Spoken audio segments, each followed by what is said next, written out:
caminho normal hoje é ganhar peso. Se a gente não dá um pouco de atenção e cuidado a isso, não gasta um pouquinho de energia mental para pensar em como que a gente está vivendo de alimentação, sono, atividade física, a gente realmente vai uma boiada de ganhar peso, é o normal. Mas por que você acha que tá indo para esse lado? Você acha que é mudança da alimentação, é indústria, é estilo de vida? É tudo isso, né? Sempre uma coisa muito multifatorial, mas eu acho que é uma combinação meio explosiva, assim, biológica da nossa espécie, né? A gente é uma espécie muito econômica, a gente gasta muito pouca energia para se manter vivo, né? E ao mesmo tempo a gente tem uma capacidade de armazenamento energético muito grande. Tem estudo que mostra que você consegue, por exemplo, com meio quilo de gordura no corpo, você pode ficar 3 a 5 dias em jejum, que você não morre. Olá a todos, sejam novamente muito bem-vindos ao 5º episódio aqui do Triuncast. Eu sou o Dr. Thiago, sou médico urologista e sou host aqui do podcast. Hoje eu estou com o Dr. Pedro Franco, ele que é médico, endocrinologista, graduado pela Universidade Federal do Rio de Janeiro.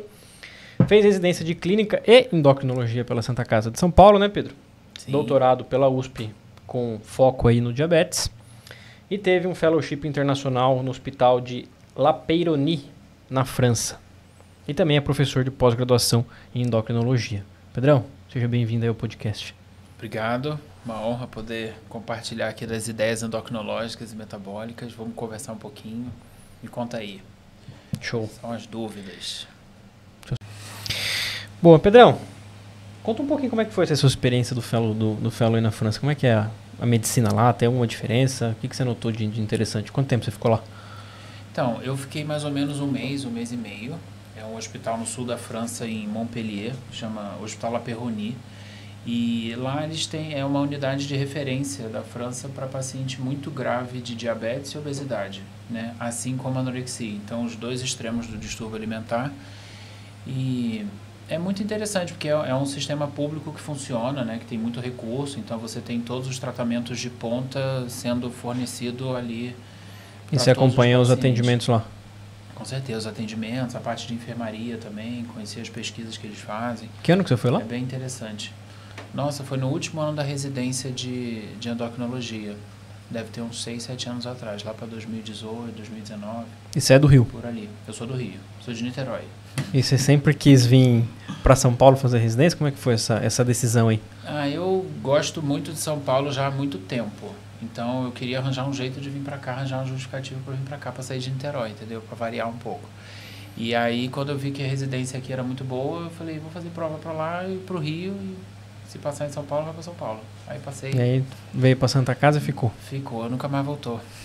Já tá 10 anos aqui. Não quer mais voltar pro Rio? Não, por enquanto porque não. tem essa rixa, né? Rio de Janeiro, São Paulo, São Paulo, Rio de Janeiro. Tem essas bobeiras, né? Mas não tem como ter rixa, porque não tem nada a ver uma cidade com a outra, é muito diferente. São coisas totalmente... Não dá nem pra comparar. E voltar, é zerou. Coisa. Muito bom pra turismo, né? Pra viajar, pra passear, sim. Aí a gente volta muito. Aí sim. Mas aqui pra estudar é muito bom. Show, Pedrão. E o que você observa hoje em dia do cenário da obesidade no Brasil e no mundo, né? Que a gente acaba acompanhando as tendências um pouco atrasadas, né? Mundiais na questão de obesidade principalmente. Aí daqui a pouco a gente entra no diabetes, a gente vai falar um pouquinho. Sim. Dos medicamentos que a gente fala bastante aí, dos Ozempic, Mounjaro da vida. O que você tem notado dos seus pacientes? Como é que está a conscientização disso? Eles procuram médico? Como é que está isso? Então, eu acho que aqui no Brasil a gente vai muito atrás da cultura norte-americana, assim, do que acontece lá, a gente acontece aqui alguns anos depois, né? Então, olhando epidemiologicamente, os Estados Unidos está com uma epidemia muito intensa de obesidade, que você chega a ter 50% em alguns locais de obesidade, 70% da população de sobrepeso. E o Brasil está caminhando para isso, né? A gente já tem quase 30% de obesidade, com 50%, 60% de sobrepeso. E certamente nos próximos anos a gente vai caminhar para a maioria da população bem intensamente acima do peso. É engraçado, né, Leonardo? A gente viajou no final de janeiro, né? E a gente estava na praia e falava assim, todo mundo está acima do peso. Você olha as pessoas andando, é difícil você encontrar uma pessoa que está... É uma raridade. Eu até brinco com os pacientes, eu falo, olha, o caminho normal hoje é ganhar peso. Se a gente não presta atenção, se a gente não dá um pouco de atenção e cuidado a isso, não gasta um pouquinho de energia mental para pensar em como que a gente está vivendo de alimentação, sono, atividade física, a gente realmente vai uma boiada de ganhar peso, é o normal. Mas por que você acha que está indo para esse lado? Você acha que é mudança da alimentação, é indústria, é estilo de vida? É tudo isso, né? Sempre é uma coisa muito multifatorial, mas eu acho que é uma combinação meio explosiva, assim, biológica da nossa espécie, né? A gente é uma espécie muito econômica, a gente gasta muito pouca energia para se manter vivo, né? E ao mesmo tempo a gente tem uma capacidade de armazenamento energética muito grande. Então, tem estudo que mostra que você consegue, por exemplo, com meio quilo de gordura no corpo, você pode ficar 3 a 5 dias em jejum, que você não morre, meio quilo. Tá vendo para os pacientes que querem operar? Então, pois que reclamam das 8 horas de jejum? 3 dias em jejum tranquilo, você perde 300 gramas de gordura. Então, assim, a gente tem um metabolismo energético extremamente eficiente, né? A gente é pronto para hibernar a qualquer momento. Eu acho que ao longo da seleção natural, né, ao longo de milhões de anos, o nosso corpo, não tinha abundância de calorias que a gente tem hoje, né? Pois é. A alimentação era escassa, na verdade. Era escassa e a gente tinha que ir à luta para conseguir comer, né? Foi selecionado o organismo, provavelmente, que armazenava energia, né? Mais eficiente, que armazenava e usava. E aí junta, né, essa parte do armazenamento, que é muito eficaz, com como a gente vive hoje, né? Que a gente não se mexe, a gente tem um aplicativo no celular que a comida chega em 10 minutos, né? E comidas que são altamente energéticas e o que a gente chama de hiperpalatáveis, né? Que o nosso cérebro mal entende o que a gente está comendo ali, ele só tem um boom de dopamina que ele fica até meio desorientado e quer mais. Então juntou essa eficiência energética com a quantidade de comida. Virou um vício, né? Comer virou um vício. Tipo um vício. É uma coisa muito difícil de Às vezes eu percebo até com a gente, né? A gente tá estressado no dia a dia trabalhando. Você busca a fonte de prazer, a fonte de lazer mesmo, de recompensa, né? No nosso dia, às vezes na comida, né? Então, ainda mais essa vida muito corrida que a gente tem de muito trabalho, muito estudo, muitas horas, cuida de filho, cuida de casa, né? De repente a gente tem até um empobrecimento da nossa área de lazer, né? Acaba que o lazer fica todo voltado para a comida. Se você parar para pensar um pouquinho, lança até um desafio aí para todo mundo refletir, seu último lazer teve relação com a comida? Com certeza teve, entendeu? E a gente mal sabe elaborar um lazer que não tem. Então, realmente... geralmente está relacionado a um jantar, sair, fazer um churrasco. Vai pra praia e come. Quando não tem bebida alcoólica também. Que aí dá um gás extra. Né? E com relação a considerar a obesidade uma doença crônica, como que está isso? Como é que funciona essa questão de tratar o obeso, né, o paciente que sofre com obesidade, como uma doença crônica do ponto de vista de, não, você emagreceu, você vai ter alta ou não? Você sempre precisa de um acompanhamento? A medicina sempre tenta gerar um entendimento que vai ser benéfico para o paciente no final das contas, né? Então, quando você tem esse entendimento da obesidade como uma doença crônica que não tem cura, a ideia disso é de alertar o paciente de que se ele abaixar a guarda um pouquinho, ele pode reganhar peso, né? Porque você não muda as condições que geraram aquela obesidade, né? O estilo de vida não vai mudar de forma muito robusta de fazer atividade física, nem a gente vai mudar de planeta e viver diferente com outras comidas. Então, como a circunstância ambiental continua parecida, a vida não vai mudar drasticamente, a chance do indivíduo reganhar é muito grande se ele para o tratamento. Então, entende-se que você tem que continuar o tratamento a vida inteira. E o tratamento é amplo, né? Dieta, atividade física e remédio. E cada hora você vai mais para dieta, mais para atividade física, mais para remédio, dependendo do momento que a pessoa está. Mas continuamente tem que pensar naquilo. Se você baixar, vai subir o peso. E tem muito uma questão comportamental, né? Eu acredito que, acho que pelo menos o que a gente observa, né, dos pacientes que a gente acompanha, muitas vezes eles têm a perda de peso e depois tem aquele reganho de peso depois. Às vezes ele acha, não, vou fazer dieta, né? Eu acho que, eu não sei, eu tenho pra mim que o nome dieta vem já pejorativo, já vem pesado, né? A pessoa já, vou ter que fazer dieta. Sim. Quando na verdade talvez o processo seja mais uma reeducação alimentar do que dieta, e que não é, eu costumo falar para os pacientes, é simples, mas não é fácil. Sim. É simples porque se você parar para pensar, a gente só precisa comer comida, né? Sim. Então, assim, não tem muito o que complicar. Deixar de desempacotar. Quando você está muito na dúvida do que você tem que fazer, é só você olhar para o que está na frente. É comida ou é uma coisa que está embalada, está processada, cheia de ingredientes? Então, nossa espécie sempre comeu comida. De repente, brotaram produtos meio estranhos, né, para o nosso organismo. Então, é para ser simples por isso. É para comer o que a gente sempre comeu. Brócolis, tomate, carne, peixe, frango, qualquer coisa que sempre existiu. Que seja natural, né? Seja natural. E com relação a diabetes, o que tem essa relação entre obesidade e diabetes? Por que geralmente o indivíduo obeso ele acaba desenvolvendo o diabetes? Tem uma relação muito grande, né?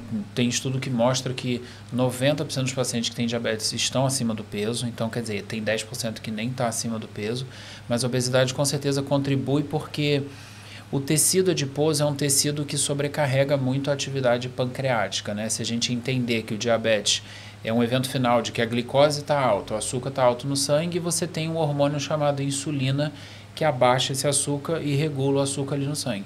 O tecido adiposo ele atrapalha a função da insulina, né? Ele atrapalha tanto a função quanto o pâncreas a produzir insulina. Então, o hormônio fica meio prejudicado na sua ação e produção e aí meio capenga, a glicose vai subindo e fica diabético, entendeu? Então, geralmente, existe aquele termo diabetes tipo 1, diabetes tipo 2 ainda ou isso é uma coisa mais antiga?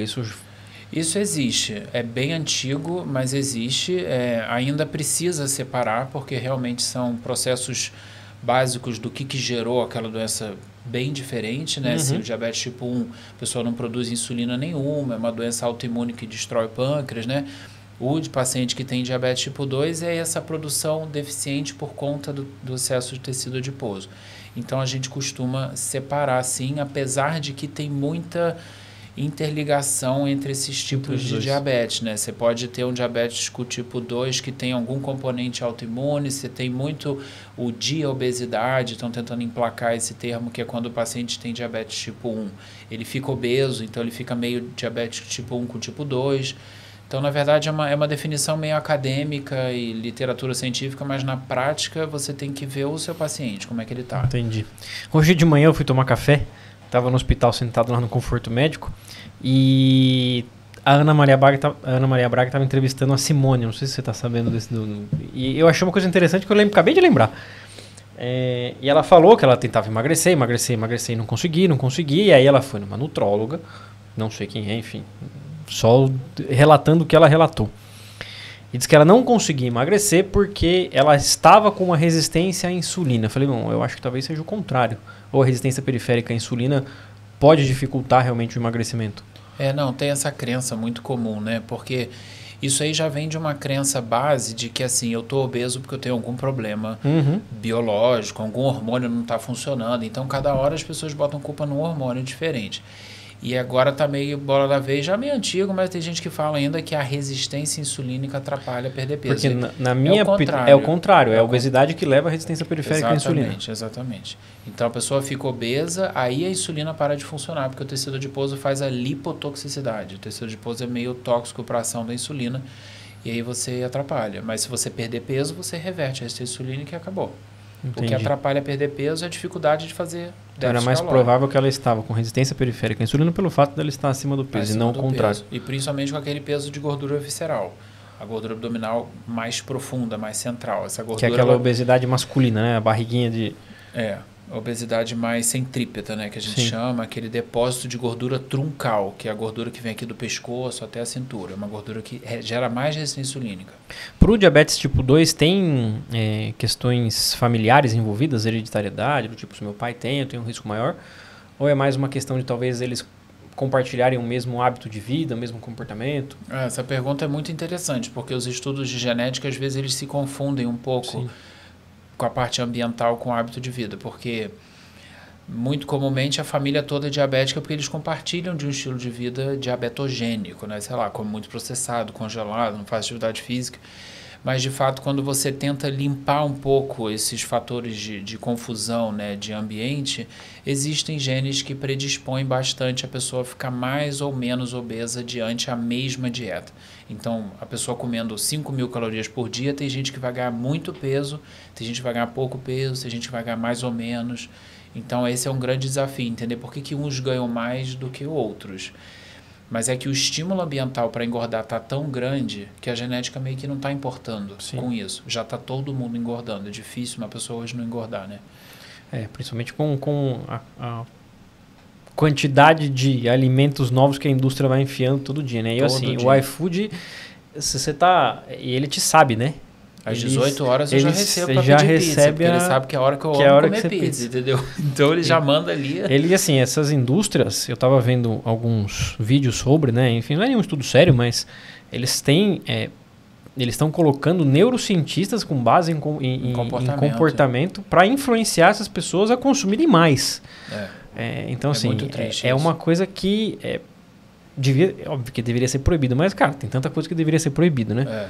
Mas eu acho que o futuro disso tudo é piorar cada vez mais. Com certeza, eu não vejo caminho para melhorar tão cedo enquanto a gente não entender que o indivíduo não tem muita culpa nisso, né? A gente fica falando, mas você não consegue se controlar, você é compulsivo. Gente, se você pensar e botar, vamos fazer uma brincadeira aqui, numa celazinha de hamster, você bota um monte de hamster cheio de queijo, cheio de comida gostosa. Você acha que o hamster vai parar de comer no meio do caminho? Não vai, ele vai comer até a comida acabar, e o negócio está ali na frente dele. E onde ele mora é pequenininho, ele não tem nem muito o que fazer para se distrair. Então a gente está exaurido, já não tem muito o que fazer, ainda vem todos esses estímulos. É pedir para engordar, não é culpa do indivíduo, é culpa do ambiente, né? Enquanto a gente não entender que a obesidade é uma coisa ambiental, é uma coisa sociológica de todos nós, como a gente escolheu viver, a obesidade vai resolver em pequenos casos individualmente ali na relação médico-paciente tomando remédio, mas isso é muito pouco do que você fala de metade do planeta, né? Então, e quando não, o colega, em vez de ajudar, atrapalha, né? Às vezes o cara resolve fazer uma reeducação, ele vira fonte de piada, começa a fazer, você é fresco, vamos comer isso aqui. Às vezes o cara quer parar de tomar, de consumir bebida alcoólica, também já vira... Eu fico até brincando com os pacientes, eu falo, faz aquela coisa bem disfarçada, pega um drink, fica com o mesmo drink a noite inteira, entendeu? Aquela taça de vinho já tá quente, mas finge que tá bebendo, porque o ser humano tem um social que empurra, né? Para vai mais. E o que você costuma falar para os seus pacientes do ponto de vista de alimentação, no quesito de não pode? Eu acho que talvez seja uma questão muito mais individual, mas... porque assim, tem os extremistas que falam, não, tem que cortar tudo e segue. Ou você segue uma linha mais do tipo, vamos tirando devagar, porque assim, eu entendo que uma pessoa que nunca fez uma reeducação alimentar, você fala, não, agora a partir dos... Você vai parar de tomar refrigerante, você vai parar de comer... Impossível, um monte de coisa gostosa. Como é que você do nada, disso? Vai virar no terceiro dia, ele já para. Já desistiu, Ou ele abandona o emprego, ou ele vai tomar Coca-Cola. Então, assim, na verdade, isso é uma crença também comum de que a gente vai no endocrinologista para saber o que não é para comer, né? Então a pessoa já vem e fala, o que eu tenho que cortar aqui da minha dieta? Eu não perco tempo falando de cortar nada de dieta. Eu prefiro expandir o conhecimento do paciente no que ele precisa comer mais. Porque o paladar, ele se retroalimenta. Então, se você começa a comer mais para cá, fala, o caminho é esse aqui. Esse outro caminho aqui, a pessoa começa a se afastar. Então, ele come mais vegetal, come mais coisa amarga, come mais no café da manhã, regula melhor o apetite, faz atividade física. Quando vê, a Coca-Cola vai perdendo sentido, quando vê aquela coisa, muda, entendeu? Então, é muito melhor, resumindo, você oferecer um caminho de expansão alimentar de alimentos que são mais interessantes do que você ficar numa consulta que eu acho que é pequena, de você ficar discutindo que isso não pode, as isso restrições, pode. Né? Pois é, isso aí não resolve. Tudo para o ser humano que você restringe, ele vai querer fazer mais. Eu acho que esses neurocientistas aí do iFood já sabem disso, entendeu? Então, assim, não dá para restringir. O que o ser humano melhor responde é você, vamos por esse caminho aqui.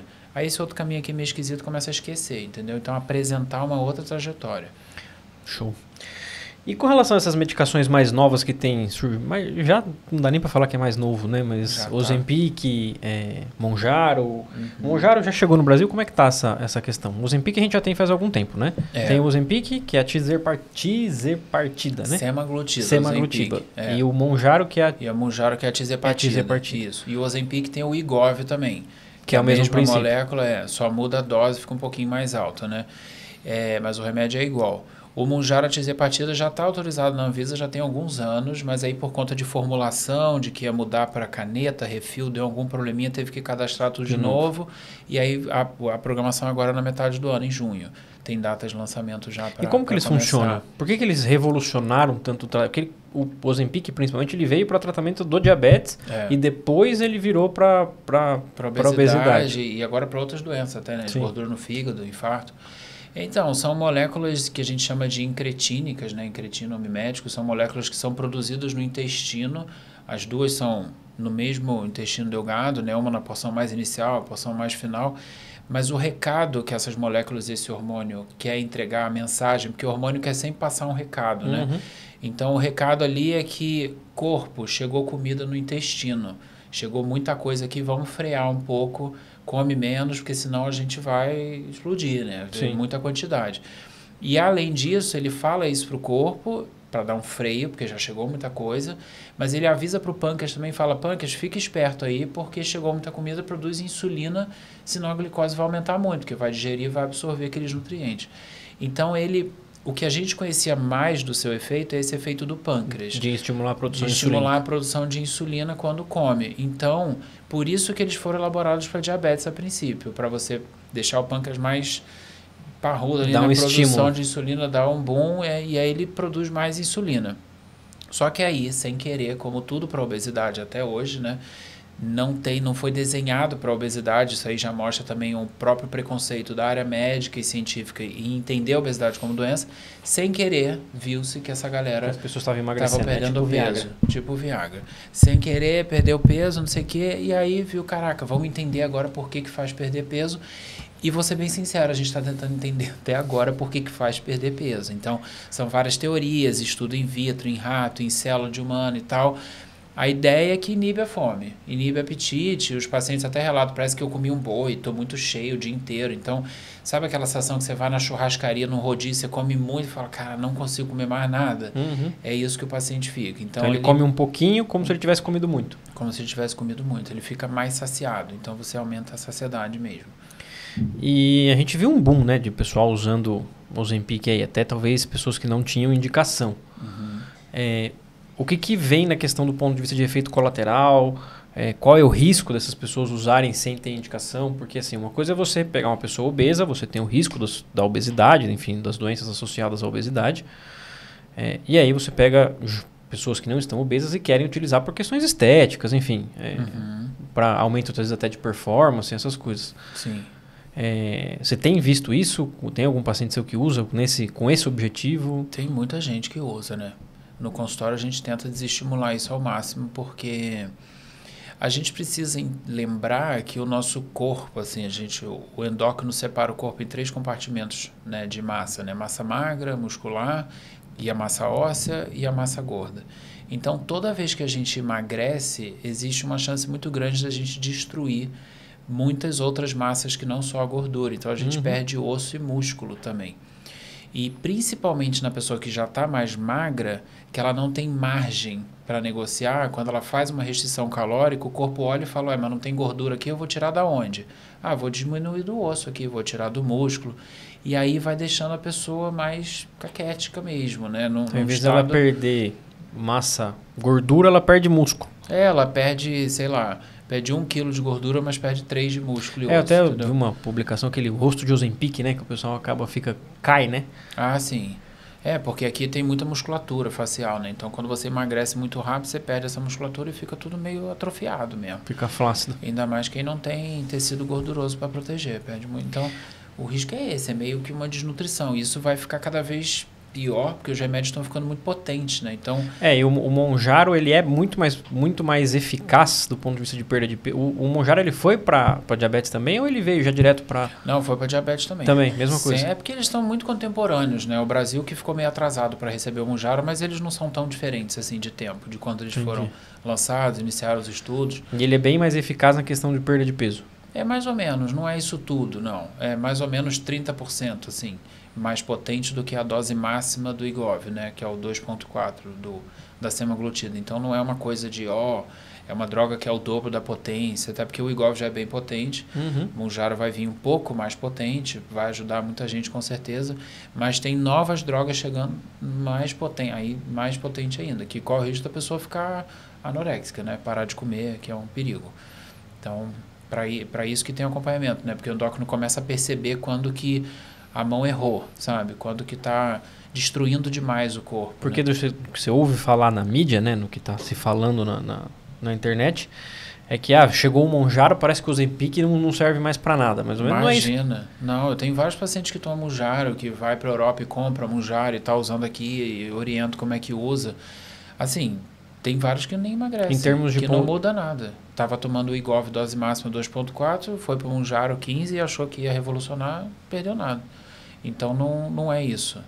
é um pouco mais potente. Tem que lembrar que é um pouco mais potente. Não é absurdamente mais, não. É um pouco, quase mais do mesmo, um pouco. Vão vir moléculas melhores. Essa tem é alguma um pouco que melhor. Tenha visto que tenha alguma promessa de melhora, assim, importante? Tem umas que estão associando, por exemplo, a tirzepatida é o análogo de GLP-1 com GIP, né? São 2 hormônios. E agora tem análogo de GLP-1 com GIP com glucagon. A gente está vendo que a molécula glucagon também é bem potente em inibir apetite. Então, mas isso tudo são estudos menores ainda, né? Que tá no comecinho. Tá no comecinho, mas vai vir. E aqueles medicamentos antigos que o pessoal usava, né? Como é que o Xenical, medicamentos sibutramina, eles ainda têm papel hoje em dia ou está cada vez mais raro o uso para esse tipo de... Não, eles têm muito papel, porque apesar da gente achar no senso comum de que o Wegovy, Ozempic e Mounjaro resolvem tudo, eles não resolvem tudo. A gente precisa lembrar que nem todo paciente precisa perder só 10 e 15 quilos. Inclusive a maioria tem que perder, precisa 20, 30, 40, 50, 60 quilos, né? Tem que lembrar que a superobesidade está ficando muito comum. Então, você tem pacientes com 160 quilos, 180 quilos, 150.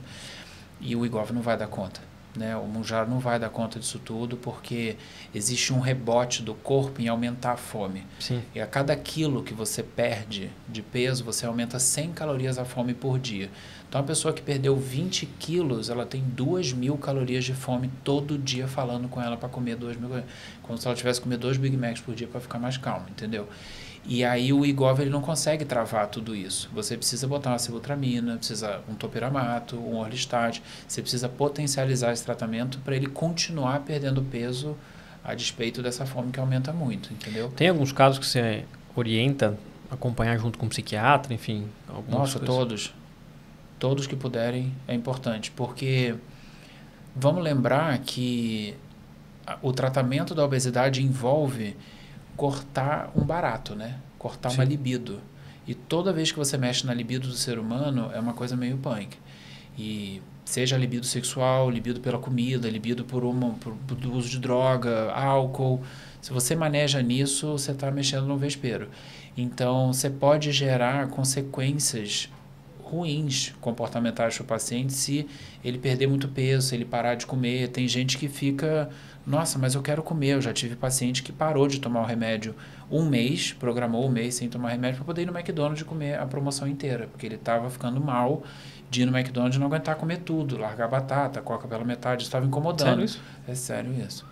Então ele parou e falou assim, não, doutor, eu parei porque no final do mês eu queria ir. Ele sabia que não adiantava não tomar uma semana, já tinha explicado, tem que ficar sem tomar algumas semanas para ir no McDonald's. Eu falei, não, agora eu cheguei no McDonald's, vou comer o que eu quero. Entendeu? Então, assim... Por que eu falo isso? Porque isso machuca. Sim. Isso machuca o ser humano. Então, o endocrinologista ele tem que ter uma habilidade, uma sensibilidade grande. Você vê que o prazer da pessoa está relacionado não no paladar da comida, né? Não, porque assim, não na saciedade. Porque se ele falar, eu tô saciado com meio sanduíche e meia batata... Não tem nada a ver com a saciedade. Tá tudo bem, ele tem sentiu o prazer do sabor. Ficar mais tempo comendo aquilo, comer vários tipos daquilo, pedir uma promoção, pedir outra, depois pedir o doce, tomar casquinha, o sorvete. É mais que isso, né? O ser humano quer cada vez mais. É meio maluco de se pensar, né? Por isso que é meio maluco, o psiquiatra é importante estar junto. Psiquiatra, psicólogo, educador físico, tudo que você tiver de profissional, multiprofissional, que você tiver disponível e o paciente estiver disposto também, é ótimo. O que acontece é que na prática nem sempre a gente consegue. Ou sim, não óbvio. tem acesso, ou o paciente não quer, e aí vai no endócrino e vamos conversando. Porque principalmente a psiquiatria, né? Eu tenho muita dificuldade, eu tenho muitos pacientes que às vezes têm disfunção erétil, enfim. Não quer e você orienta, você vê que é um transtorno de ansiedade, que tem um componente, não, doutor, mas minha cabeça tá boa. Eu falo assim, gente, mas a gente não se conhece, não tem como achar que... E tem o preconceito de achar, psiquiatra é quem trata de louco. Não tem nada a ver isso. Não tem nada a ver, né? Então, é uma coisa antiga. A gente acaba... Exato. A gente acaba ficando refém, muitas vezes, desses preconceitos e dificulta o tratamento daquele próprio paciente, né? Com certeza. Com certeza. Não é fácil. Precisamos de vários profissionais. E essas questões dos efeitos colaterais dessas medicações, por exemplo, o do Ozempic, do Mounjaro, eles são parecidos também nessa questão? Tem algum que é pior? O Mounjaro também é uma vez por semana. O Mounjaro também uma vez por semana. O Mounjaro, ele até tem um pouquinho mais de efeito colateral, talvez no trato gastrointestinal, talvez um pouco diferente, um causa mais constipação, outro pouco mais diarreia, um pouco de gastrite, refluxo. Mas assim, o que precisa lembrar é que a maioria não vai ter efeito colateral. Isso é bem importante a gente pontuar, porque também é senso comum de que, nossa, vai tomar o Ozempic, Mounjaro vai vomitar. E aí o paciente às vezes até me liga e fala, doutor, mas eu não estou enjoada, o remédio não está funcionando. Será que está estragado a dose? Eu falei, gente, enjoo é efeito colateral, não é efeito, né? Então, a maioria não vai ter e quando tem é muito leve, muito tranquilo, não é uma coisa que impede o uso. Tanto que o medicamento é tão usado hoje em dia. Se fosse uma coisa tão insuportável, não precisa. Muito doido, né? Não precisa de receita. Porque assim, na farmácia você não encontra Mounjaro, que você disse que chega no meio do ano, né? E muitas vezes, às vezes você vê clínicas por aí vendendo Mounjaro. Sim. O que eles fazem? Eles importam meio no contrabando? Não sei. Dá medo, né? Eu teria medo. Então. Um medicamento injetável, é um líquido que você vai botar dentro do seu corpo, né? E você não sabe a origem, a Anvisa não fiscalizou. Eu não recomendo, assim. Eu também acho que quando os pacientes falam que, vou comprar, mas peraí, você tá arrumando isso da onde, né? Sim. Tudo bem, você vai para fora. Quer ir para fora, vai para Londres, tem paciente que vai para Londres, compra, volta, tá tudo certo. Ele viu, falou com a farmacêutica, leva a receita daqui, tá tudo certo. Agora, aqui no Brasil é meio esquisito. Porque você não sabe quando comprou, qual era a validade de quando comprou, se o transporte for adequado. Que tinha gente pagando 30 mil reais numa dose de... E também não justifica, né? Com não certeza. Pelo que eu entendi, não tem tanta eficácia maior assim para justificar você... Não precisa, gente. Explora o que a gente já tem. O IGOV 2.4 é muito bom. Já é um efeito enorme, com certeza. E geralmente você começa numa dose mais baixa e vai aumentando? Ou já dá para entrar com a dose total? Não, tem que ir devagar. Até para não ter efeito colateral. Sim. Muito do efeito colateral é porque o pessoal dá uma progredida meio rápido, né? Porque tem uma ansiedade grande. E é um medicamento que não combina com a ansiedade para perder peso. Porque como a meia-vida é muito longa, demora 7 dias... Então, o efeito da dose que você está tomando demora 3 a 4 semanas, 3 a 4 aplicações para você sentir começar aquela a sentir dose. Então, se você toma uma vez uma dose baixa e acha que foi pouco, e na segunda você já quer aumentar e acha que não foi, na terceira, na quinta semana você vai sentir uma bomba atômica tudo junto, entendeu? Porque vai acumular droga, aí faz efeito colateral e odeia o remédio, abandona, o Ozempic é ruim, tarará. Então tem que ir devagarinho, tem que ir sentindo o clima e lembrar que o efeito é perder peso, o efeito não é vomitar, o efeito não é ter diarreia, não é ter náusea. Então, porque esses outros efeitos eles são muito influenciados pelo nosso subjetivo, né? Eu acho que eu estou perdendo peso, eu acho... Não, esse acho é meio complicado. Pesa na balança. De uma semana para outra e aí, nossa, doutor, perdi peso mesmo, nem tinha percebido. Eu falei, pois é, então tá funcionando, esse é o efeito dele. Show. E com relação a essas dietas que você vê por aí, né? Tem agora, se você abrir e digitar na internet tipos de dieta, vai ter mais de 100, né? Sim. Low carb, cetogênica, jejum intermitente. Cada um na internet defende um. Existe realmente evidência do ponto de vista científico que fala assim, não, para perda de peso é dieta low carb ou, enfim, qualquer outro tipo de jejum intermitente é melhor ou é mais uma adaptação de cada um? Não tem evidência científica de que nenhuma dieta é melhor que a outra para perder peso. A única evidência científica que você tem é você tem que comer menos energia do que você gasta. É o famoso déficit calórico. É isso que eu ia te perguntar. Então você dá seu jeito. É simples assim. É déficit calórico. Déficit calórico. Se você vai fazer isso fazendo jejum, fazendo low carb, tirando gordura, dando cambalhota, correndo todo dia, o que você quiser, fez déficit calórico, perdeu peso. Essa é a evidência científica que a gente tem. E nenhuma dieta clássica de déficit calórico, por exemplo, jejum intermitente, dieta low carb, very low, cetogênico, mostrou-se eficaz a longo prazo. Ninguém Todas aguenta. Elas, Então, a única dieta que a gente tem mais publicação científica, mas não para perda de peso, para ser saudável e é muito boa para manutenção do peso perdido, é a dieta do Mediterrâneo, que é uma dieta muito rica em vegetal, em grãos integrais. Inclusive, também acho que é uma das poucas que tem benefício para prevenção de cálculo renal também. Pois é, ela é boa para tudo, né? É impressionante. Ela é uma dieta muito equilibrada, né? Se você for parar para olhar, é uma dieta muito rica em cereal, é muito rica em proteínas que não tem grandes fontes de gordura, né? Mais proteína de processado. Exato. Sem tem bastante sódio. Legume, verdura, frutas. É maravilhoso. É o que eu tento convencer os pacientes toda a consulta. Mostrar esse caminho, entendeu? Mas é difícil pedir para ele parar de comer um churrasquinho, um hambúrguer. Não vai parar nunca, mas se ele diminui o volume disso e aumenta um pouquinho vegetal, já me adianta, entendeu? Já ajuda muito. Mas assim, por exemplo, se você pensar no déficit calórico, é que tem a questão também da fome, né? Mas existe alguma maneira de você tentar priorizar mais a queima de gordura em vez da perda muscular? Assim, Não pela dieta, peraí, talvez por todo o processo do emagrecimento. Então, o que a gente tem de evidência científica, aí vamos separar em homem e mulher, né? O sexo Sim. masculino que tem testosterona. Sim. Essa testosterona tem que estar em dia, ela tem que estar no nível adequado, porque é muito comum a obesidade ter Baixar. hipogonadismo, a testo baixa. Então, testo em dia, uma dieta equilibrada, com proteína, gordura, carboidrato, vegetal, mediterrâneo, e fazer atividade física. Se você faz isso, a chance de perder peso e perder só gordura é muito grande. Principalmente se você está muito acima do peso, que você tem margem para perder muita gordura. Na mulher, a mesma coisa. Ela não precisa ter testosterona, ela vai conseguir manter a massa magra dela só fazendo atividade física e uma dieta equilibrada. Entendeu? Entendi. Então, o mais importante é fazer atividade física. É dar o estímulo para manter o crescimento muscular. Exatamente. Para o músculo continuar saudável. Você comentou da testosterona, agora me deu uma dúvida aqui. Paciente obeso que chega para você, ele está hipogonádico. Você costuma iniciar a reposição de cara para tentar ajudar no emagrecimento? Ou você primeiro tenta, vamos considerar que essa pessoa está sedentária, não está fazendo atividade física e tal. Fazer primeiro a mudança de hábito de vida para ver se a gente consegue restaurar essa testosterona de maneira mais natural. Ou talvez nesse momento, acho que o mais prático seria realmente o mais eficaz, né? Não o mais prático. Seria mais já entrar com a testosterona para ajudar, inclusive, na perda de peso para esse homem. O ideal é que você não demore muito a fazer isso mesmo. Porque para o homem é importante ele estar com a testosterona boa para a gente não perder o músculo, né? Quando emagrece.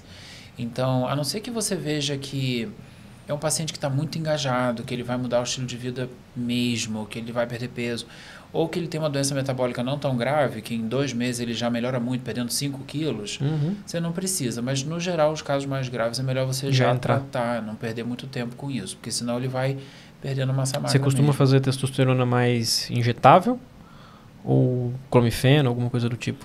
Eu prefiro mais induzir com clomifeno. O clomifeno para produzir a própria testo, até porque é um período curto, né? A ideia é que ele emagreça em 6, 8 meses, ele volta a produzir a própria testo dele. Então, eu gosto bastante do clomifeno, eu uso bastante prático, o clomifeno. Né? Uma vez por semana, ou 2 ou 3, é muito potente, é muito bom.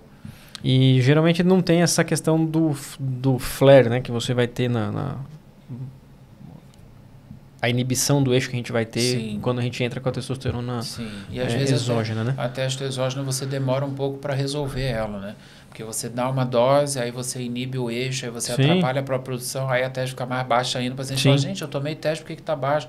Espera um pouquinho, tem que tomar mais uma vez. Às vezes a regulagem da dose, né? A gente faz reposição hormonal bastante, às vezes. Para um paciente você dá, vai para 1.500, ali dali uma semana já está 300 e pouco. É difícil. E às vezes até você achar esse meio termo, ele fica flutuando, demais. Uma vez por mês, uma vez a cada 2 meses, é um problema. O clomifeno é muito mais prático. Ainda mais para curto prazo, assim, é bem seguro, né? Sim. Não, eu prescrevo bastante clomifeno. Eu acho que ajuda bastante, principalmente nesses pacientes que estão começando perda de peso, dieta, enfim, atividade física. E é o que eu falo, a chance de talvez, se você não mudar estilo de vida e ficar dependente de uma testosterona exógena pro resto da vida é gigantesca. Sim. Porque a partir que você está dando, vai ter atrofia testicular, não tem conversa. Sim, atrapalha. O clomifeno já não faz isso, né? Não, o clomifeno, ele justamente o contrário, né? A urologista não fica irritado com o endócrino. O discípulo continua lá, tudo direitinho. E com relação à atividade física? Existe uma preferência do ponto de vista musculação, cardio, tentar combinar os dois, fazer o que gosta, às vezes qual que eu faço? Primeiro é o que você mais gosta para você fazer. Exatamente, porque a atividade física a gente tem que fazer, né? Então, assim, eu falo para os pacientes que não fazem nada, faz qualquer coisa, com qualquer quantidade, com qualquer intensidade, qualquer dia de semana, qualquer horário, just do it, entendeu? Tipo, propaganda Nike, vai lá e faz, sabe? É qualquer coisa, porque o corpo se beneficia muito de sair do sedentarismo. Então, quando a gente tem os estudos de atividade física que tem redução de mortalidade cardiovascular, né? A gente morre menos quando faz atividade física, essa redução é uma curva muito acentuada do salto que você tem quando você sai do sedentarismo e faz 10 minutos de abdominal. É uma curva exponencial ao contrário, né? É ao contrário, é uma queda reta. Aí depois que você vai aumentando, 10 minutos foi para 20, para 30 minutos, 60 minutos, aí a queda é mais sutil. Se você pegar, né, para o pessoal entender direito, de quem não faz nada para quem faz 10 minutos, a queda é muito maior do que de quem faz 10 minutos para 20. Exatamente. Então, assim, começa a fazer. entendeu? E depois faz o máximo que você conseguir, o máximo que der, porque é muito peculiar, né? A vida da pessoa, o estilo de vida. Às vezes trabalha muito, tá numa fase, tá criando filho pequeno. Eu tendo muito paciente que tá com filho pequeno, mãe, amamentando. Tem que respeitar o momento da pessoa. Então, às vezes não dá para fazer 1h30 de exercício. Tá bom, o que dá para fazer? Vamos tentar sábado, domingo. Tá bom, faz sábado, domingo. Meia hora de caminhada é meia hora de caminhada, é isso.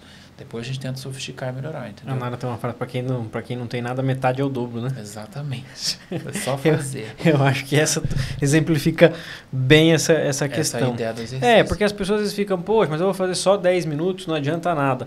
Cara, começa. Adianta muito. É aquilo que a gente falou. Adianta muito. Faz uma diferença enorme pro dia inteiro da pessoa. Fala, não, e geralmente tem alguns trabalhos que mostram, né? Alguns estudos que falam que quem faz atividade física se alimenta melhor. Quem faz atividade física dorme melhor. Melhora a cabeça, né? Melhora tudo. Melhora a atividade sexual, melhora a libido, melhora a vontade de viver. Fica mais fácil até de você engajar o tratamento, tomar os remédios. Você fica menos irritado de estar comendo menos. Porque irrita, né? Comer pouco. Sim. Então, tudo fica mais fácil, entendeu? Tudo fica mais fácil. Então, tem que começar o quanto antes. Então, aliviar. Hoje, se tivesse um momento, você falou, o primeiro passo para começar a emagrecer é atividade física. Com certeza. Mexer qualquer coisa. E comer um pouco de vegetal. Também é muito bom. Come qualquer vegetal. Caminhar de 10 minutos e põe um pé de alface, no prato. Pronto, é um começo. Eu acho engraçado que às vezes você come salada? Como? Ele vai ver, ele coloca metade de meia folha e ele acha que ele tá... É a salada que ele coloca no x-salada dele. Eu já vejo a narrativa do paciente quando eu pergunto da dieta, eu já sei se está comendo salada ou não, como ele começa a falar do prato. Eu falo, não, e aí, como é que foi o almoço? Eu botei arroz, feijão, farofa, tá frito, uma carninha e uma saladinha. Quando fala saladinha, eu falei, putz, tá comendo quase nada, não tá comendo. Quando eu vejo que tá legal, eu falei, como é que tá a dieta? Não, eu fiz um pratão de salada, botei brócolis, aí ele fala isso primeiro. Eu falei, opa, esse aqui já sacou, já entendeu. Aí depois ele falou, não, eu botei um arrozinho, feijão, a carne. Aí eu falei, você resolveu. Aí tá seguro, o pessoal tem que tomar cuidado para não ver esse vídeo e achar que começar a enganar os endócrinos, vai enganar os médicos. Mas eu vou perceber. Eu percebo, a gente percebe. Não tem como. Eu costumo falar para os pacientes, não adianta vocês querem enganar a gente. A gente tá olhando, né? A gente conhece, a gente fala muito com o paciente. E não é enganar a gente, é se enganar, né? Sim, a si próprio. Porque a gente tá lá para orientar. A partir do momento que a pessoa tá, para mim, no falando sentido, você tá indo no médico e você tá mentindo pro médico, não faz sentido algum. Você tá indo lá fazer o quê? Perdendo tempo. Quanto mais franco for essa conversa, né? E o endócrino tem que ser bem tranquilo para deixar o paciente à vontade. Falar tudo, sim, porque senão, se ele sentir que ele tá... Eu acho que já deve ter um estigma muito grande, né? As pessoas já são julgadas. Com certeza. Chegar no endócrino e falar, não pode isso, não pode aquilo, você é incompetente, para de comer, aí pronto. O que é isso? A pessoa não vai se sentir acolhida e também não vai sentir a vontade de fazer o tratamento, de iniciar o tratamento. Em vez de ela ir num lugar que é para ajudar ela tá tomando mais chicotada ainda. Sim, ela vai embora. Mas chega algum momento que você acha que você dá uns puxão de orelha? Eu não faço não. Tem paciente que pede, briga. Eu falei, brigar o quê, gente? Que estrutura psíquica é essa? Não adianta, não resolve nada. Tá tudo bem, vamos ver o que tá acontecendo, vamos melhorar. Não adianta brigar. Isso é bobeira. Eu acho que se você... Médico não é pai de ninguém. Não, exato. Fica uma confusão. Porque às vezes os pacientes, o meu médico vai brigar comigo. Eu também não tenho esse perfil de brigar. A não ser em pós-operatório, né? Que tem pós-operatório, você tem que ficar em casa. Parado um pouco. Mas o médico vai brigar comigo. Eu não vou brigar com ninguém, uai. Você que tá fazendo o problema, se você tá se auto-prejudicando, você não tá me prejudicando. Sim. Eu tô aqui fazendo meu papel. Você veio aqui para eu te dar orientação. Quem vai emagrecer é o paciente, quem vai ter a perda de peso, quem vai ter que colocar as rotinas, usar a medicação. Eu só tô aqui para ajudar a tornar esse caminho mais tranquilo.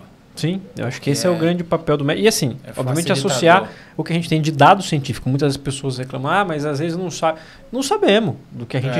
A medicina de 20 anos para cá mudou e vai continuar mudando. Mudou e ainda continua sem saber muita coisa. Exato, a gente ainda não sabe muita coisa. Você vê aí que a gente fala dos remédios de obesidade, Mounjaro, que a gente está patinando até hoje para entender por que ele emagrece.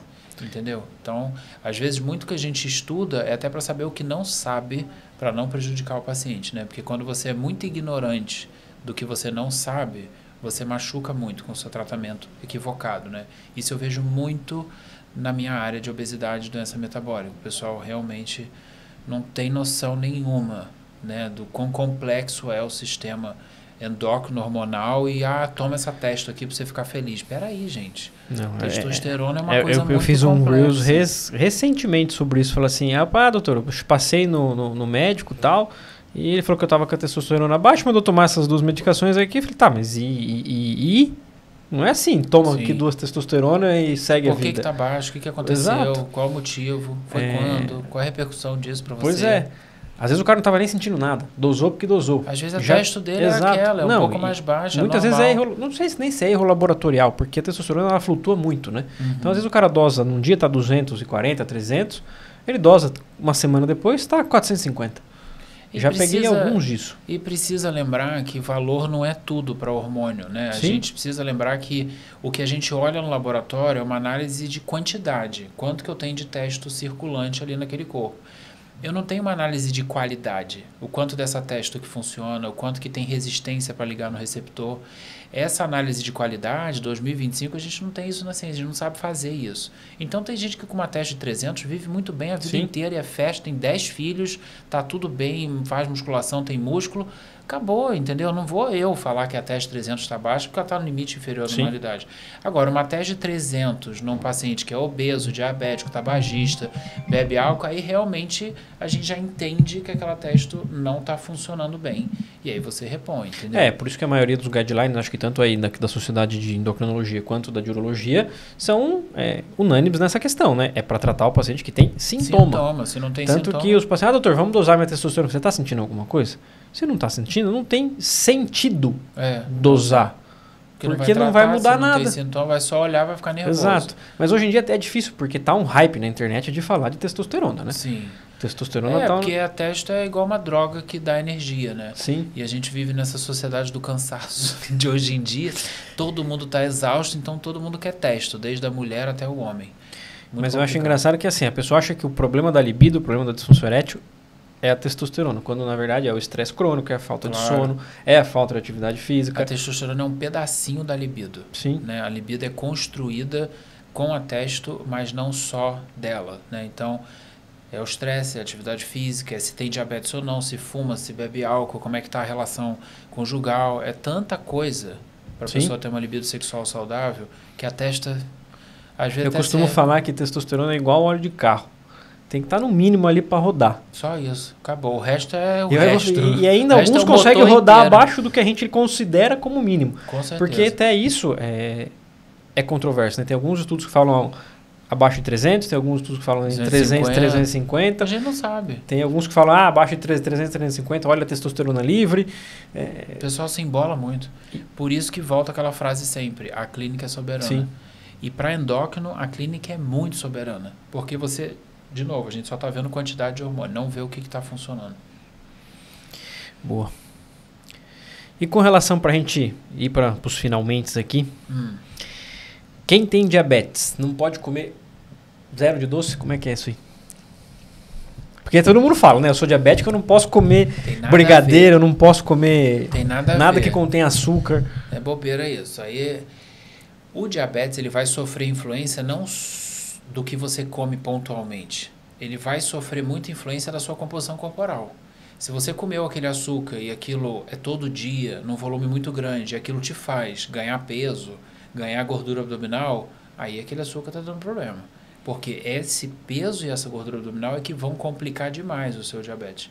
Agora, se você come um doce, é uma quantidade que... Não sei o que você faz depois. Você faz exercício, você faz low carb depois, come vegetal, sei lá, você deu o seu jeito e você equilibrou e você não ganhou peso com aquilo, não ganhou barriga, tá tudo bem, não vai mudar nada no diabetes, né? Principalmente o paciente que é um diabetes metabólico tipo 2. Porque o tipo 1, aí menor ainda o problema. Ele tem direito de comer doce. Só que ele tem que saber que ele está comendo para ele calcular a dose de insulina e aplicar proporcional. Tem que ter muita atenção porque os doces são sinistros, né? Tem uma quantidade de açúcar muito grande, então é para mandar ver na dose da insulina, então não pode economizar. Essa questão de que o pessoal fala bastante aí na internet, não é pico glicêmico, é do índice glicêmico do alimento. Isso voga alguma coisa do ponto de vista do tratamento do diabetes em si? Não, obviamente, na dose da insulina, sim, mas da piora da doença no longo prazo, você consumir mais alimentos com índices glicêmicos piores, né? O índice glicêmico... deixa eu ver se eu sei o que é índice Lembrar o que é glicêmico. índice glicêmico. Deixa eu ver se eu sei o que é índice glicêmico, porque para mim talvez seja uma coisa mais...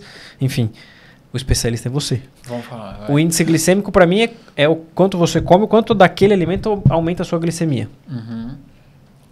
Mas o quanto que aumenta tem um espaço de tempo. Tá. Então, por exemplo, pode aumentar 40 miligramas por decilitro na glicemia, mas isso aumentou em 10 segundos, então você fez um pico muito rápido. Ou aumentou 40, mas aumentou em 1 hora. Então aumentou tranquilo. Índice glicêmico muito alto é essa comida que aumenta muito, muito rápido, tá?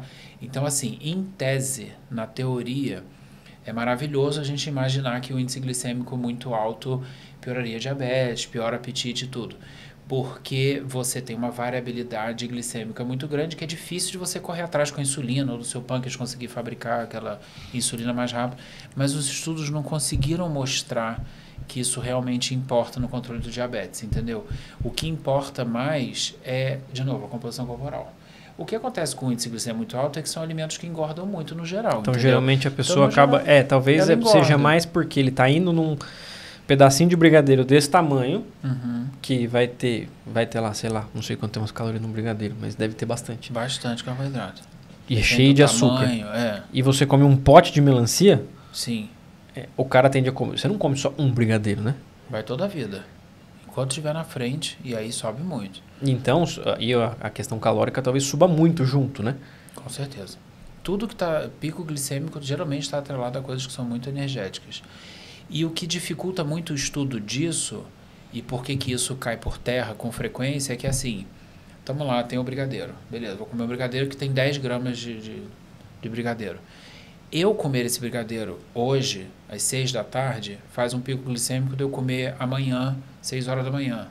E eu comer amanhã, 6 horas da manhã, sendo que ontem eu jantei pesado, tem outro pico glicêmico. Então ainda tem essa confusão mental. Então não é absoluto. As pessoas queriam que fosse, porque a gente sempre na ciência tem essa coisa de reduzir, querer simplificar. Então assim, o índice glicêmico da maçã é tanto, do brigadeiro é tanto. Isso é fake. Não existe isso. A maçã ela vai fazer um índice glicêmico em mim diferente de você, diferente do outro, diferente do horário, diferente se a gente está olhando para o sol, se está chovendo, se a gente está com a temperatura alta do corpo. Se está em jejum, se não está. Se está em jejum, se não está, se comer alguma coisa junto.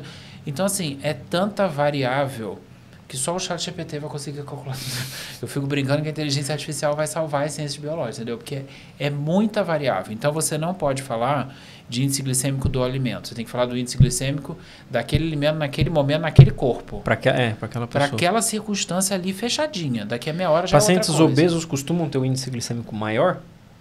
Nossa, não, acho que não tem isso. Não muda. Nunca vi nenhum trabalho falar isso. Não sei quem teria índice glicêmico maior. Estou até pensando aqui. Quem tem muito índice glicêmico alto é o bariátrico, né? Sim. Porque ele absorve tudo muito mais rápido, o estômago passa tudo rápido, faz um pico, tem até sintoma, dumping, né? Que é o dumping é relacionado a isso, né? Então, o obeso em si não tem porquê, não. Só se ele fez cirurgia de redução do estômago, né? Você tem bastante paciente que fez bariátrica? Ah, tenho muito. O que você acha da bariátrica hoje na... A maioria do que eu tenho não foi o que indiquei. Eles vieram acompanhar comigo depois que reganhou peso, né? Então, eu sou meio enviesado para isso. Eu acho que todos os meus pacientes bariátricos que acompanham comigo hoje são por eu acho que a gente peso. teve a bariátrica, né? O que a gente vê com o Ozempic e com o Monjaro, a gente viu com a bariátrica há alguns anos atrás, né? De pessoas sem indicações fazendo. É óbvio que eu acho que a perda de peso... Pois mandava engordar para fazer porque aí entrava nos critérios, né? Como é que tá o critério hoje para fazer bariátrica? Nossa, baixou, né? Tá cada vez fazendo antes. Então, hoje você pode fazer com qualquer obeso que tenha comorbidade associada à obesidade. Então assim, IMC acima de 30 já vai. Se tem diabetes, tem apneia do sono, esteatose, você já pode indicar. Ou então obesidade grau 2. Qualquer um, IMC acima de 35. Então, você poderia fazer bariátrica em quase... Você tende a ser um pouco mais conservador na questão da bariátrica. Eu tendo, porque o tratamento farmacológico melhorou muito, né? Então, você tem potências aí muito parecidas com a cirurgia bariátrica. A bariátrica continua sendo uma potência muito grande e uma potência de complemento muito grande, né? Então, aquele caso que eu contei de que a gente tem pacientes que tem que perder muito peso. Então, às vezes, você perde 40 quilos com o Ozempic e precisa perder mais 30. Aí você faz a bariátrica depois. A bariátrica é um plus, né? Não é o tratamento em si. Na verdade, eu acho que o ideal seria você ter um preparo desse paciente, né? Porque na minha época de residência de cirurgia geral, né, que a gente acompanhava o pessoal da cirurgia bariátrica, a gente ficava sabendo de relatos de, por exemplo, o paciente... Tinha um relato muito interessante lá na Santa Casa. Interessante, né? Triste, na verdade.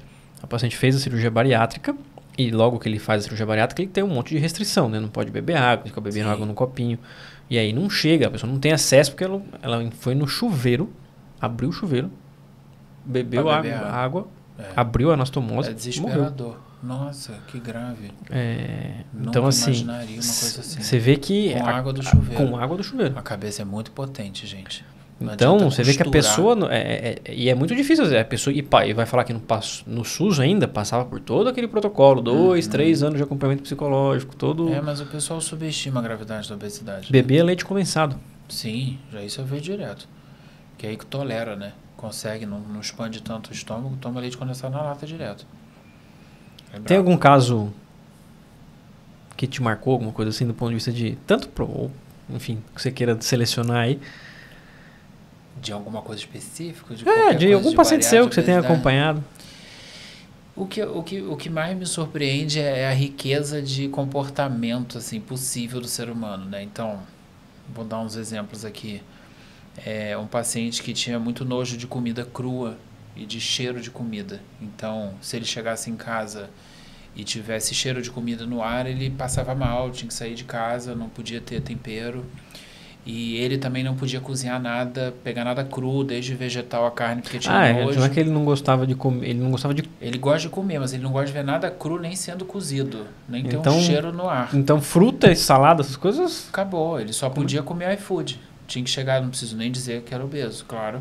Só comia coisa de fora. Meu Deus. Tinha que pedir, porque ele não podia ver nada do processo, uma cebola cortar, nada cru, aquilo dava nervoso para ele, né? Muita questão psíquica. Então, essa questão psíquica levou a uma obesidade muito grave, uma obesidade meio desnutrida, assim, porque assim, você acaba processado, prefere as coisas embaladinhas. O macro tá em excesso. E o micro não, né? Pois é. Só tem muita coisa. Cabeça humana, e aí você pega um desse e faz bariátrica. Imagina aqui que não acontece. Sem antes encostar numa carne, numa comida, faz isso aqui é comida, tá tudo bem. Tá tudo bem, não vai morder. Fazer terapia, entender de onde vem isso. Tem muita coisa interessante.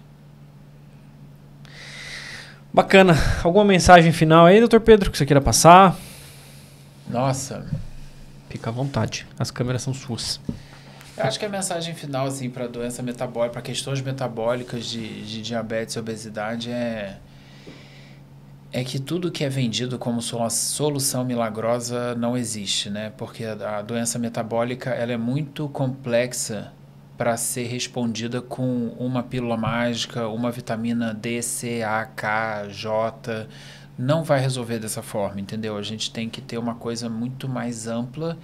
E não é porque é ampla que é complicada, né? Aquilo que a gente estava falando do simples.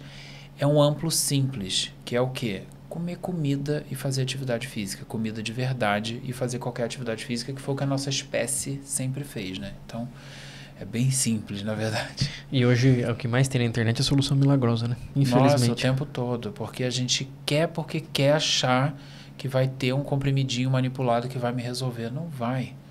Eu quero ver alguém falar que toma o mesmo manipulado há 10 anos. Quero ver. E resolveu alguma coisa com aquele manipulado. Sem contar quando não vem com aquelas listas Troca desse toda tamanho. Hora. Né? Deus me livre, eu fico arrepiado, eu fico emocionado. Eu falo, gente, como pode? A pessoa não... Eu já tive receitas que eu fotografei. Eu nunca tinha visto tanta coisa. Eu gosto de guardar, igual um museu da loucura. Isso é um museu da loucura. Eu falo, olha o que isso aqui escreveu. E tá o nome do profissional embaixo, né? Isso que eu acho muito doido. Não, mas assim, eu acho que... Eu não sei se esse profissional, ele agiu de má fé... Ou se ele é muito ignorante. Se ele não sabe, ele foi nesse hype aí e acabou entrando. Porque assim, a quantidade de faculdade de medicina que está abrindo hoje, antigamente a gente tinha um filtro, né? Que era passar numa faculdade, enfim. Hoje não tem mais filtro. O filtro é poder pagar. Exatamente. Tem de tudo. E a gente acaba entrando numa questão que, enfim, é até complexa de se ficar conversando, às vezes, até na internet sobre isso. Sim. Mas tem muito profissional mal treinado. Eu acho que eles não sabem o que estão fazendo. E pior quando junto mal treinado com má fé. Aí a potência destruidora Exato. é absurda. As coisas que a gente vê nos pacientes é absurdo. Show. Pedrão, quem quiser te acompanhar, quais são suas redes sociais? Vamos lá, seguindo no Instagram. Quem gostou, pra gente conversar mais e conhecer nossas publicações, é drpedro.franco. Show, eu vou deixar o link na descrição aqui do vídeo. Valeu. Pedrão, muito obrigado aí pela paciência, pelas explicações. Eu que agradeço a oportunidade. Dr. Pedro também atende aqui com a gente na Trio, tá? Esqueci de falar isso no começo, é importante. Seja é o nosso endócrino aqui da Trio. Sejam bem-vindos aqui à nossa clínica, né? E a todos que ficaram com a gente até o final, muito obrigado e até o próximo episódio. Valeu.